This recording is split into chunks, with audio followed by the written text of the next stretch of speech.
I also received some information recently in my tours and lectures and what have you. I did a TV show in Long Beach, California.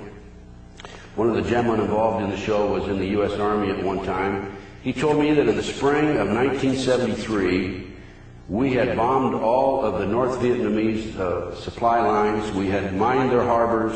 They were cut off.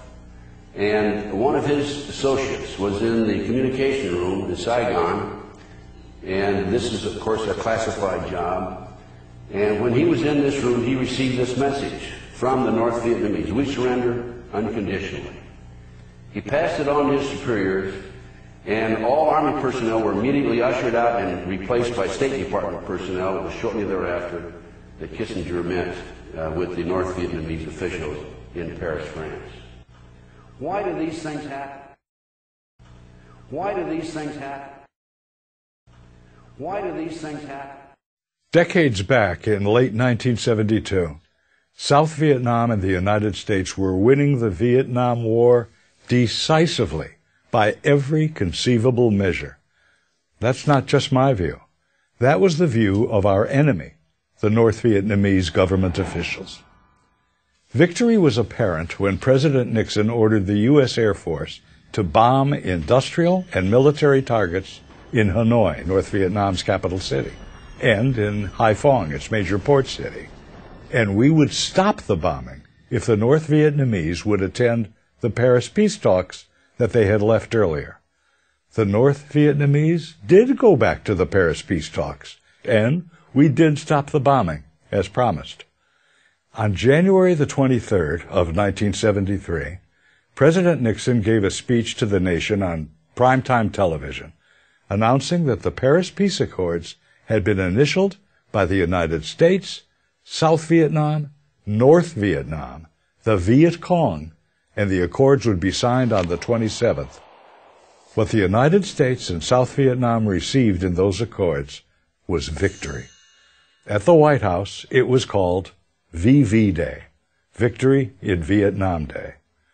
The U.S. backed up that victory with a simple pledge within the Paris Peace Accords, saying should the South require any military hardware to defend itself against any North Vietnam aggression, we would provide replacement aid to the South on a piece-by-piece, one-to-one replacement, meaning a bullet for a bullet, a helicopter for a helicopter, for all things lost, replacement.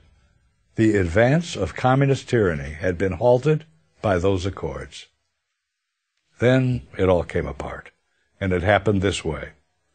In August of the following year, 1974, President Nixon resigned his office as a result of what became known as Watergate.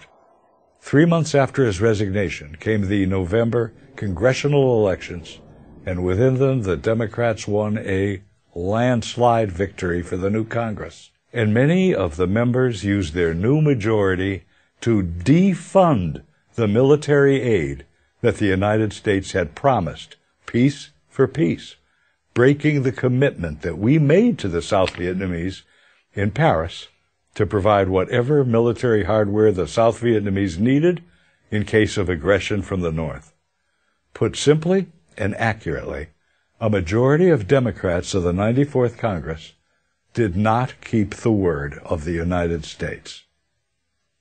On April the 10th of 1975, President Gerald Ford appealed directly to those members of the Congress in an evening joint session televised to the nation. In that speech, he literally begged the Congress to keep the word of the United States.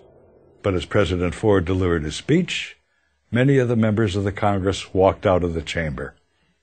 Many of them had an investment in America's failure in Vietnam.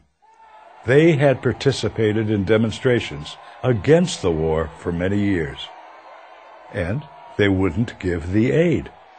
On April the 30th, South Vietnam surrendered, and re-education camps were constructed, and the phenomenon of the boat people began. If the South Vietnamese had received the arms that the United States promised, would the result have been different? It already had been different. The North Vietnamese leaders admitted that they were testing the new president, Gerald Ford, and they took one village after another, then cities, then provinces, and our only response was to go back on our word. The U.S. did not resupply the South Vietnamese as we had promised. It was then that the North Vietnamese knew they were on the road to South Vietnam's capital city, Saigon, that would soon be renamed Ho Chi Minh City. Former Arkansas Senator William Fulbright, who had been the chairman of the Senate Foreign Relations Committee, made a public statement about the surrender of South Vietnam. He said this, "I am no more distressed than I would be about Arkansas losing a football game to Texas." The U.S. knew that North Vietnam would violate the accords, and so we planned for it. What we did not know was that our own Congress would violate the accords, and violate them, of all things, on behalf of the North Vietnamese. That's what happened.